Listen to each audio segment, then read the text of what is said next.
Loading briefing after briefing with you guys today, but okay. Happy Friday. I have a couple of items for you at the top. Like all of you, we're horrified by the shooting overnight at a FedEx facility. The president has been briefed by his team this morning, and key aides, including the White House Chief of Staff and Homeland Security Advisor, have been in touch with local leaders and law enforcement officials on the ground. There obviously is a press conference that's ongoing right now. I would expect we'll put out a statement from the president shortly after that, after it concludes. The president has spent his entire career working to address gun violence, and his determination to act has been redoubled by senseless killings we've seen both in mass shootings like this and in the lives lost to the epidemic of gun violence every single day in communities across our country. We can't afford to wait as innocent lives are taken. That's why the president laid out a set of initial actions last week that the administration can take now, that we can take now, to address gun violence, stopping the proliferation of ghost guns and better regulating stabilizing braces, making it easier for states to implement red flag laws, increasing investments in proven community violence intervention programs. There's more we can do and must do. The Senate should take up and pass the 3 bills strengthening background checks that passed the House with bipartisan majorities and have the overwhelming support of the American people. They should heed the president's call to pass a ban on assault weapons and high-capacity magazines and an immunity for gun manufacturers. Congress should act to pass the priorities laid out in the American Jobs Plan, including providing $5 billion in funding for community violence prevention programs, something that is of great interest to a number of the groups that work hard on this issue. They should speedily confirm David Chipman to lead the ATF, where he served honorably for 25 years as a special agent. Again, there'll be a statement by the president out shortly. Another item just for all of you. Yesterday, we released a fact sheet outlining the ways the American Jobs Plan would benefit veterans. The American Jobs Plan will help meet our obligation to veterans by creating, wow, there is a plane right overhead, just for anyone tuning in online. The American Jobs Plan will help meet the obligation by creating millions of good jobs for veterans and their spouses, growing opportunities for small veteran-owned businesses, and helping ensure the delivery of world-class, state-of-the-art health care. Here's what the Jobs Plan means for veterans and their families. $18 billion to modernize VA health facilities, quality job creation for veterans and their spouses. It outlines steps the federal government can take, expanding opportunities for small veteran-owned businesses. Veterans are 45% more likely to be self-employed than non-veterans. I also wanted to let you know, I'm jamming through this because we have a time frame on the end, or time limit on the end. I also wanted to let you know that the president was tested for COVID-19 this morning, and COVID-19 was not detected. Finally, for the week ahead, on Monday, the president will meet with a bipartisan group of members of Congress to discuss the historic investments in the American Jobs Plan, including in highways, drinking water systems, broadband, and the care economy. On Tuesday, he will meet with the leadership of the Congressional Hispanic Caucus. Later in the week, the president will deliver remarks on the COVID-19 response, providing an update on that front and the state of vaccinations. And of course, at the end of the week, the president will participate in the Virtual Leaders Summit on Climate. I wanted to just outline a little bit on that, which I know is of great interest to many of you.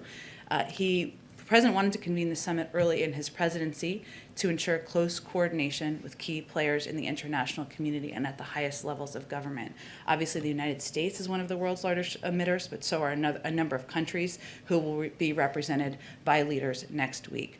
It's aimed at setting the world up for success on multiple fronts as we work to address the climate crisis, including emissions reductions, finance, innovation and job creation, resilience and adaptation.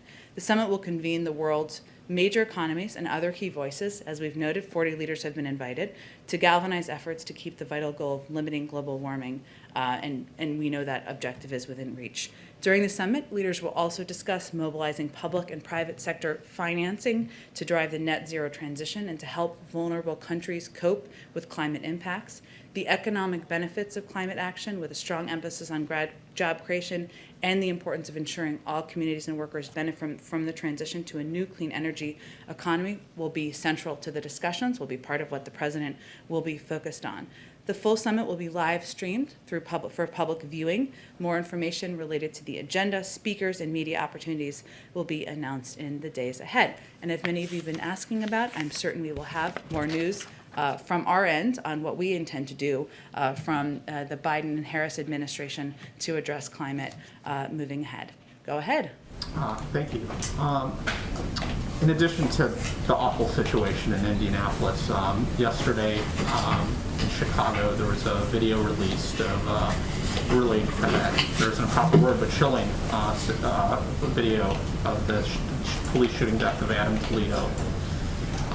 There's tensions are running high in Brooklyn Center.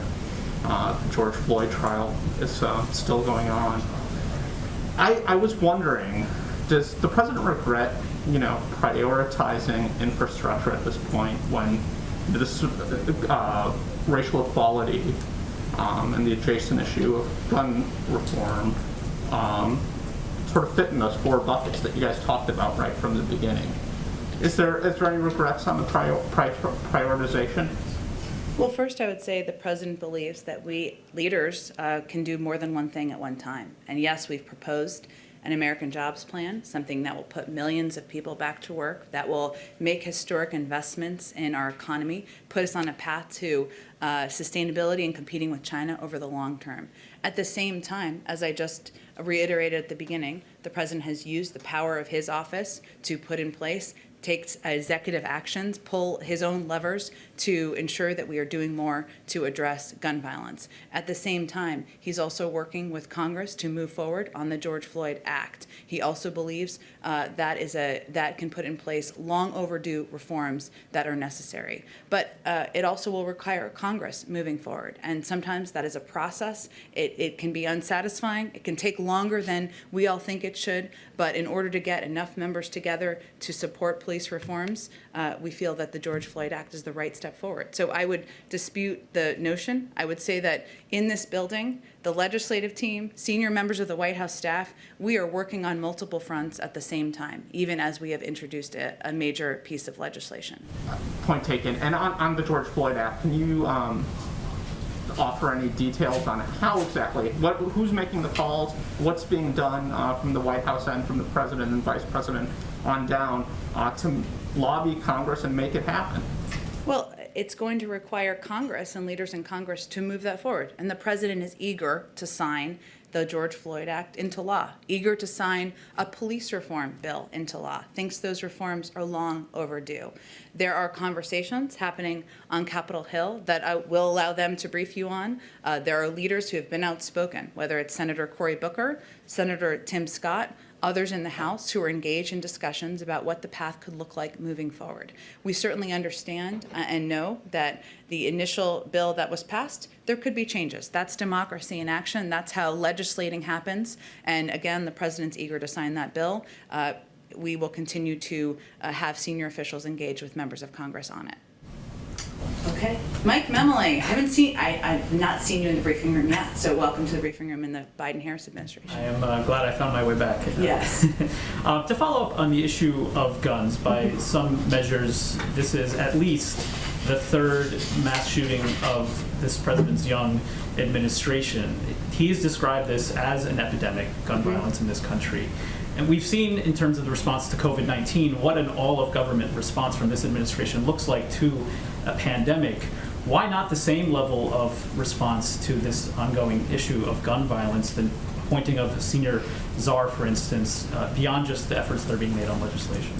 Well, first let me say, or reiterate, as you said, and the president has said, he believes gun violence is an epidemic. It's a public health crisis. It's destroying communities across the country. He's also been working on this issue for decades. And if he were standing here, and I know there's a press conference later today, and you all may ask him about this, he would tell you that we can't give up just because it's hard, just because the politics are perplexing, which they are, given more than 80% of the public supports universal background checks, and yet the Senate has not moved forward. And because bills aren't sailing forward, and we need to keep at it. And so I would say the way he approaches this is one where he has used the levers of his presidency, put in place, already announced last week, executive action steps that the Department of Justice is going to take. We will continue to review additional options. Those are steps he can take. In order to put permanent changes in place, in order to put permanent gun safety measures in place, that is going to require Congress acting. States can also take action. We've seen red flags laws put in place in 19 states across the country. More states than that have universal background checks. He also believes that working with advocates, many of whom he invited here last week to have those discussions, encourage them, lift up their efforts, is part of how we can move things forward.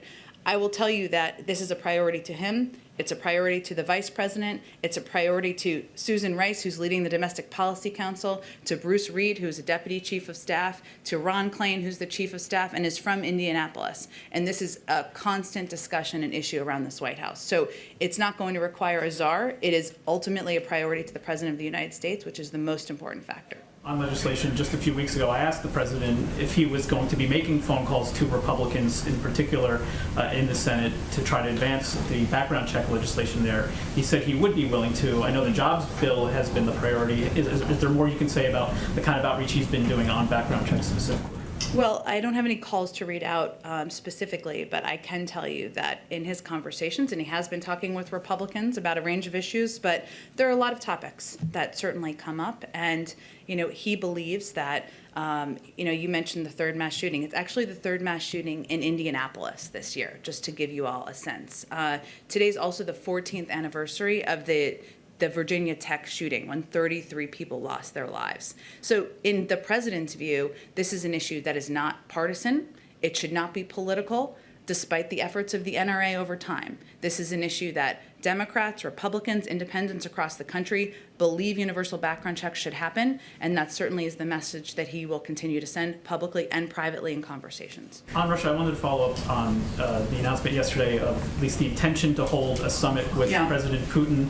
The president himself yesterday afternoon said that he expected or hoped that meeting would happen. I wonder, though, why would you announce a summit intention without a commitment? We still haven't heard one from Moscow. As you know, a high-level meeting of this sort is often a point of leverage with a world leader to try to, bring back change behavior, as it were. Why was that?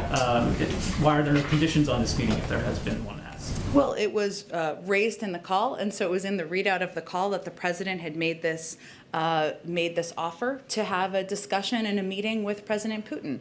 And that call also included a discussion and the president being clear that there would be consequences for the actions, whether it was the hacking, SolarWinds, or other problematic behavior by Russian leadership.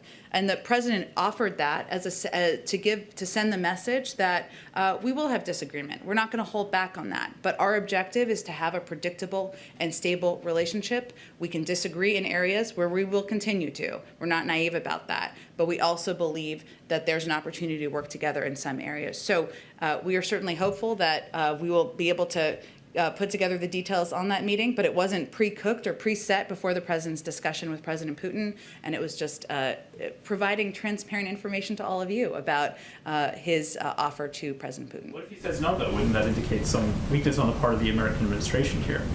Well, I think the president's view is that Russia is on the outside of the global community in many respects at this point in time. It's the G7, not the G8. They have, obviously, we've put sanctions in place in order to send a clear message that there should be consequences for the actions. The Europeans have also done that. What the president is offering is a bridge back. And so certainly he believes it's in their interest to take him up on that offer. Go ahead. Thank you, Jen. Earlier this week, you said that the U.S. had secured commitments with the governments of Mexico, Guatemala, and Honduras to bolster security forces at their border. But yesterday, the special envoy for the Northern Triangle testified on Capitol Hill that there were no agreements. So can you explain the discrepancy? I'd have to look back at his testimony, Kristen. I have it right here. He said he was asked by Congressman Castro. He said, Congressman Castro asked him, I just want to confirm, were there any agreements reached in relation to increasing border security in these countries? And the special envoy said, no, there were no agreements concluded with governments regarding border security. Well, whether or not it was a formal agreement, which it was not, and I never conveyed that it was, these were steps that these countries indicated they planned to take to increase personnel and security to reduce the number of migrants coming across the border. Those are steps they've taken on the ground. Just to be clear, are these new commitments that the Biden administration has secured, or were they already in existence? We never described it as a formal declaration or a formal agreement, but additional steps that they were taking to increase personnel at the border. And those are steps you can confirm with those countries that they have taken. Okay, Go ahead. one more question I just about- have to get around to everyone, so I'll come back to you, I promise. Go ahead. If I can go back to gun safety legislation on the Hill, you know, Yep. we're hearing you talk over and over again about the president's support of the House bills, but right now it just doesn't seem like you guys have those votes in the Senate. But we've heard from some Republican senators a willingness to work on a more limited package around background checks. So why not pitch something a little bit more limited, try to get something across the finish line? Is the president willing to engage on a more targeted background check bill? I would say that I would punt that question back to the Republicans who are not supportive of universal background checks or an extension of that, which 80% of the public supports. So our question to them would be, why don't you support what the vast majority of your own constituents support? And this is an expansion of background checks, which prevents guns getting into the hands of people who should not have them. So that's where I would punt you. And you're saying that the executive actions the president took on gun safety were initial steps. You've used that phrase over and over. Yep. So what's next? Give us some preview of what other executive actions you guys are considering, because otherwise it's just passing the buck to Capitol Hill. I think it's hardly that. And again, I would say the president has been working on these issues throughout his career for decades. He helped get the assault weapons ban passed. He helped get background checks passed as a part of the Brady bill. He helped lead the effort to get 24 executive actions in place when he was vice president and just took actions on his own. There is a responsibility and a role for the Senate to play. There's a separation of powers here, and also he's looking forward to signing that legislation. So I would say that advocates should pressure Republicans in the Senate, that all of you should pressure Republicans in the Senate and ask them why they are opposing universal background checks when the vast majority of the American public supports it. Go ahead, Jennifer. Oh, thanks. On the cyber attacks and the sanctions on Russia Yep. yesterday, a spokesman for the Kremlin says that the U.S. has been informed about what their response is. Can you share what Russia's response is, please? I will let them share what their response is on their own. I am blissfully not a spokesperson for the Kremlin, but they have indicated they were going to have a response. I don't have more. I can react to it once we know what the details are. Has White House been informed about what their response is going to be? Not as of earlier this morning, but I can check with our national security team if there are more details. Okay, on infrastructure, is there anything that you can update us on about the negotiations, any serious negotiations happening with the GOP on pay-fors, anything you can share on infrastructure? Well, I would say that what we're waiting for is a counter proposal from Republicans in Congress, and they've indicated that they're working through that. So we look forward to seriously considering any proposal, that any good faith engagement, I should say, that comes our way. But we're waiting. We're on the receiving end for that, so we're looking forward to it. On pay-fors, I would say there are basically two options to pay for this job-creating plan. The president believes it should be done by having corporations pay their fair share. That's what he's proposed, an increase in the corporate tax rate, global minimum tax. Some in Congress think that it should be paid for by putting the burden on the backs of Americans. We're happy to have that debate, but that's the fundamental disagreement. Those are the two major options. One last thing on the American Families Act, on the American Families Plan. Yep. Can you, any guidance for us on when we'll see that, what might be in it, any update on that? Not quite yet, but again, we remain on track to having more to share with you in the coming weeks. Go ahead. Thank you very much. About summits, Ukraine's president just this morning called for a summit with France, Germany, and the US. Is the president going to sign up to that? I had not heard that from our national security team. I'll see if we have any plans or have made any decisions about participating. It's very new. Okay. And on Japan, with just less than 100 days to go to the Olympics, and even the torch relay seems to be in all sorts of trouble. What is the president's feeling now about the advisability, safety, etc. of the US team going there? And will he be going there if the Olympics goes ahead? I don't have any plans to announce as it relates to travel or any international travel today. I can say that we understand the careful considerations that the Japanese government and the international Olympic Committee are weighing as they prepare for the Tokyo Olympics this summer. The government of Japan has stressed that public health remains the central priority as they plan to host the Games. Tokyo has assured us they will keep in close contact with Washington as their plans develop. But I don't have any more beyond that. I'm sure it will be discussed today, and you all may ask them during the press conference later this afternoon. Okay, can I just one more Japan question, please, since it's Japan? Go ahead. The president obviously has the environment high on his list of priorities. So will he be talking to the Prime Minister about the plan to discharge, I think it's like 1 million tons of contaminated water from the Fukushima plant, which a lot of countries in the region, and I think the UN as well, have said is not a great idea. What's his position? I expect that will be discussed. I will also convey that the Prime Minister has announced that he will join the United States in announcing a new 2030 target by the April 22nd Leaders Summit on Climate. And Japan is committed to this target and being a part of the effort to reach net zero targets by 2050. But I expect there'll be more of a readout following the meeting today. Go ahead. Thanks, Jen. I was wondering if the president had actually watched the Adam Toledo video, and then also what his reaction was to it.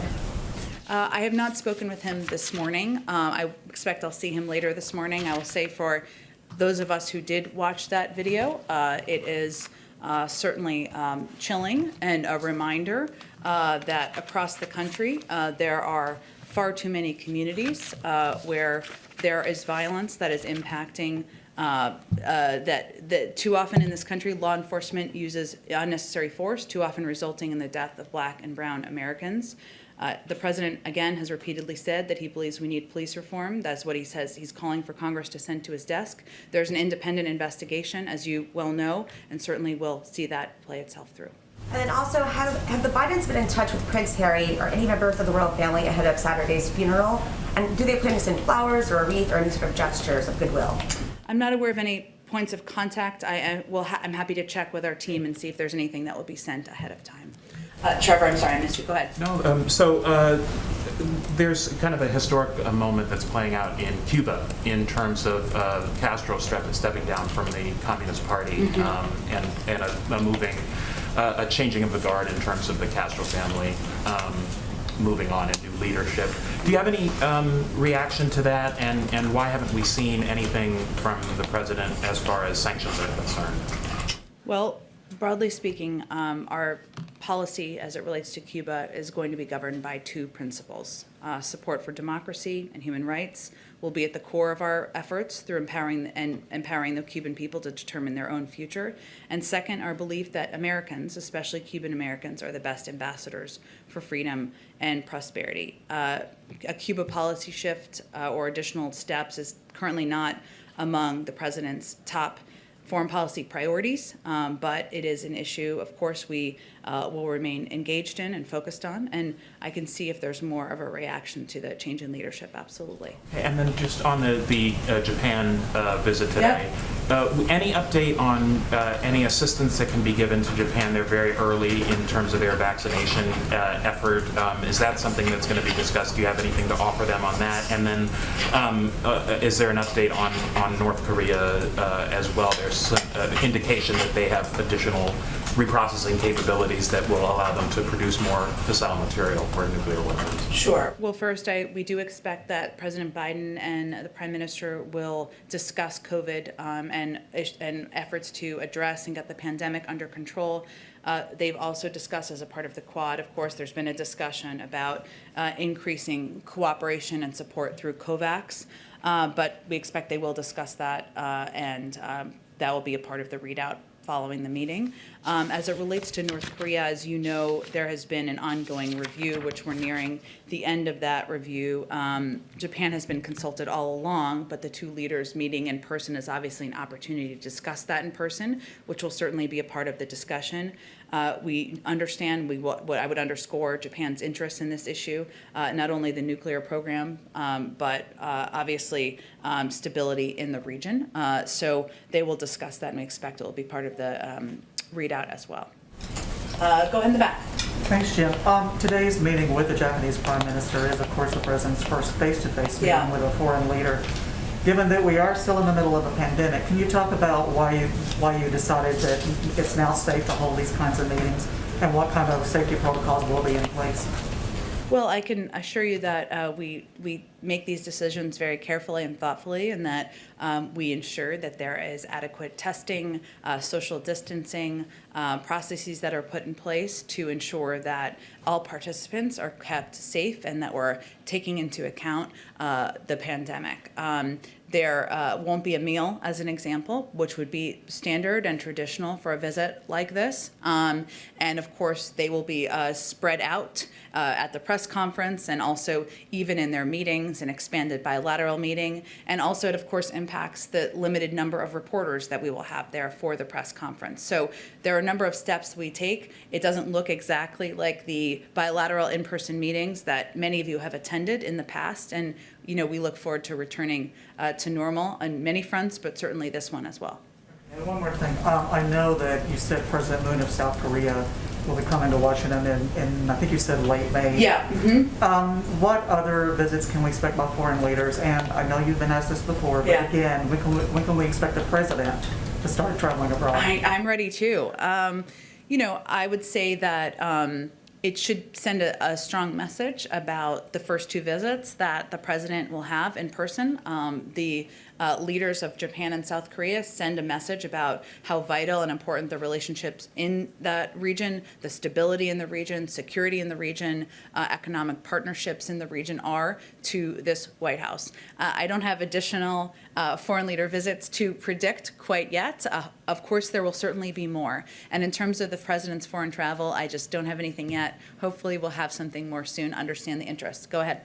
Ken, Iran today announced that it had enriched uranium at a 60% level. Does the White House view this as a worrisome development? And also, how does it affect the president's plan to revive the Iran nuclear deal? I believe they made the announcement earlier this week, but regardless, as we stated earlier this week, we take seriously Iran's provocative announcement of its intention to begin enriching uranium to 60%, which the P5+1 should be unified in rejecting. This step both calls into question Iran's seriousness with regard to the nuclear talks and underscores the imperative of returning to mutual compliance. Now, there are indirect talks that are happening right now that started last week that were ongoing through today. And while we know these talks, we expected these talks to be difficult, to be long, we still feel that they are a step forward in moving towards leading with diplomacy to find a path forward. One more on Russia. The president yesterday did not mention Alexei Navalny in his remarks at all. Obviously, the U.S. had taken earlier action. Yeah. The president had spoken earlier. Was there a reason why there was the omission of Navalny yesterday? He was announcing steps in reaction to the other parts of the review. We had already announced sanctions as it related to Alexei Navalny, and we had previously announced those, which I know a lot's happening. So, Right. yeah. Let me just get around to everybody. Go ahead. Yesterday, you said that President Biden remains committed to raising the refugee cap to the higher levels Yeah. you previewed. But advocates have been questioning whether the delay to that move is based on the situation in the border. Is it true that President Biden doesn't want to raise the refugee cap while the situation at the border is like it is right now? Well, I actually expect we'll have some more news on this today. So stay tuned. But I would say that it is a factor. ORR, which is a part of HHS, does do management and has personnel working on both issues. And so we have to ensure that there is capacity and ability to manage both. Now, I will say that the other piece that has been a factor is that it took us some time to see and evaluate how ineffective or how trashed in some ways the refugee processing system had become. And so we had to rebuild some of those muscles and put it back in place. But I expect, again, we'll have more news on this today, and we'll share that with all of you. Go ahead in the back. Thank you, Jane. Another question about press meeting with Japanese President Suga. Yep. Yesterday, senior officials say Taiwan will be on the joint statement. Can you talk more about Taiwan? Or are you going to say, be patient, stay tuned, wait until joint statement, or? Well, we've been clear publicly and privately about our growing concerns about China's aggression towards Taiwan. China has taken increasingly coercive action to undercut democracy in Taiwan, and we've seen a concerning increase in PRC military activity in the Taiwan Strait, which we believe is potentially destabilizing. Our common position on Taiwan with the Japanese aligns, and our Secretary of Defense and Secretary of State have made statements to that that are consistent with that over the past weeks as well. To elevate that. But of course, we'll have again a press conference, we'll have a joint statement, and I'm sure they will address that following the meetings. Go ahead in the back. Thanks, Jen.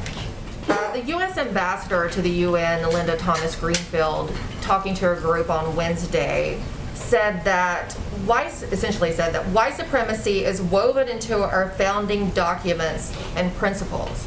Now, this statement is getting widely criticized as essentially parroting Chinese Communist Party talking points. So is the president going to remove her from her position as the representative before that body to promote United States values? Is the president going to remove an African-American woman with decades of experience in the Foreign Service, who's widely respected around the world, from her position as ambassador to the UN? He is not. He is proud to have her in that position. She is not only qualified, he believes she is exactly the right person in that role at this moment in time.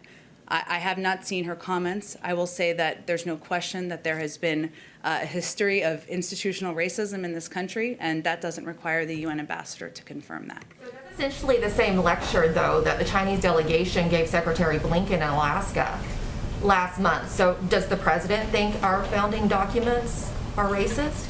I would say that I will leave my comments to speak for themselves, and certainly I think most people recognize the history of systemic racism in our country, and she was speaking to that. Go ahead, and I promise Kristen to get back to her too. Go ahead. Sure. A quick question and then a longer one. In terms of, you said the president had been tested for COVID-19 today. Yeah. Has that been regular, or is that specifically part of the protocols for today's foreign leader? He's tested every couple of weeks, and we try to provide those on a timely manner, the updates. Today was the most timely, so we will continue to try to do that moving forward. And then I wanted to ask you about some new reporting from one of my colleagues, Carol Lee. She has a new piece about secret Facebook groups that are primarily composed of special forces, which include some of the postings, very racist language, criticism of the government, even some QAnon-type conspiracy theories. I wonder if you had a reaction to the report, and also if you could give an update on the tasking that the president had issued for some of the intelligence community as well as DHS on domestic extremism. Yeah, so it is a 100-day review, which we are getting close to the conclusion of, and a lot of the analysis or the review has been done, and now we're working on the policy phase of that, and I expect we'll have more to say after that 100-day review concludes. And certainly that review is looking at areas where we see the rise of domestic violent extremism, not through a political prism, but places where we've seen it in the country, places where we've seen it online, and they're looking at all of those forums. And hopefully we'll have more to say on that. We will have more to say on that, I should say, when that review concludes. And just specifically about the reporting from a colleague, have you... Oh, yeah. Sorry, we have a new friend, another friend today, but yes. What does it say? Would the president have a reaction to this kind of language among some of our most highly trained special forces in the U.S. Armed Services? I would certainly point you to the Department of Defense, but I would say that there's no place for racism, for the projection of that in government or out of government, on forums or publicly speaking, and certainly that is of concern, seeing that to all of us and to the president. Kristen, did you have another question before we go back? Oh, I'm sorry, and we didn't get to you, and I didn't mean to, but we can quickly go, and then we'll go to Aaliyah. Go ahead. Just really quick, I know we've talked about perhaps the possibility of splitting up the infrastructure bill, but just yesterday, one of the president's allies on Capitol Hill, Senator Chris Coons, really floated the idea of splitting it between, just a traditional roads and bridges infrastructure package, and then another one with everything else in the American Jobs Plan. Is that something that the White House is seriously considering? I would say that the president's going to have a bipartisan meeting next week and a number of meetings next week where the jobs plan is going to be central to that. There are a lot of proposals floating around there. One of them is from Senator Coons, who of course is a close ally of the president, but there are a lot of different proposals out there. So he is very open to hearing different ideas, hearing different ways to get these big ideas he's put forward, this historic investment to modernize our infrastructure, create millions of jobs forward. The mechanisms for that, the construction of it, the pieces that it could flow through, he's very open to what that looks like. Go ahead, and then we'll go to our friend. Go ahead. Yeah, thanks, Jen. Just had a quick question for another reporter, but did the assessment of the Russian bounties include whether or not President Trump and his senior advisors had been briefed on those? I'm sorry, I can never, sometimes it's hard to hear with the masks. Did the assessment of the Russian bounties include whether President Trump and his senior administration officials had been briefed on the threat? The assessment was done by the intelligence community to look at available intelligence. So it wasn't looked at briefings or who has been briefed. It was looked at available intelligence. A lot of that came from detainees. Some of that, and hence we announced it was low to moderate confidence, but it's really not done through the prism of politics or the prism of current and past, political appointees, but done through the intelligence available and what can be assessed on that basis. Okay. Hello. So as we have announced last Friday, we're going to try to bring more people into the briefing room to ask questions and bring the White House perspective out to more parts of the country. So Aaliyah's from Indian Country Today. Aaliyah Chavez, thanks for joining us. And what can I help you with? Thanks for having me. I'd like to follow up on the fact sheet that was released this morning from the White House regarding its investments in combating COVID-19 in Indian Country. The plan for $2 billion for third-party billing in the Indian health system shows the significance of Medicaid and other insurance programs. We know that some states are stingy with Medicaid regulations. Does this plan demonstrate the need for tribes to be treated like states so that they can develop their own eligibility rules and priorities? Well, let me just give you all a sense, because everybody may not be aware of the announcement that we made this morning. So we, let's see here. Through recently passed legislation from Congress, we announced additional funding, additional resources that will be made available. And so today we announced $4 billion from the American Rescue Plan to support COVID-19 response and healthcare in Indian Country. And we will continue to partner, and we will work directly with tribal nations in distributing critical resources and ensuring that funds meet the needs of Indian Country. So I would say that just as we are working with states directly, we are working with local communities, we have our own federal programs, pharmacy programs, and other programs. We will work directly with Indian Country to ensure that they have the resources, the funding, the vaccine supply needed in order to get the pandemic under control. Thank you so Another much. question. Go ahead. Yes, go ahead. Another question about a key campaign promise of President Biden to tribal leaders, which was to immediately reinstate the White House Tribal Nations Conference. When can we expect to learn more about when that conference will happen, whether it would be virtually or in person, and how much of a priority is it to President Biden to make this happen in his first year in office? It is certainly a big priority, and obviously we've been impacted, of course, by COVID and the pandemic, because to have a conference like that, we'd love to do that in person and have people meet in person to make it that much more constructive and productive.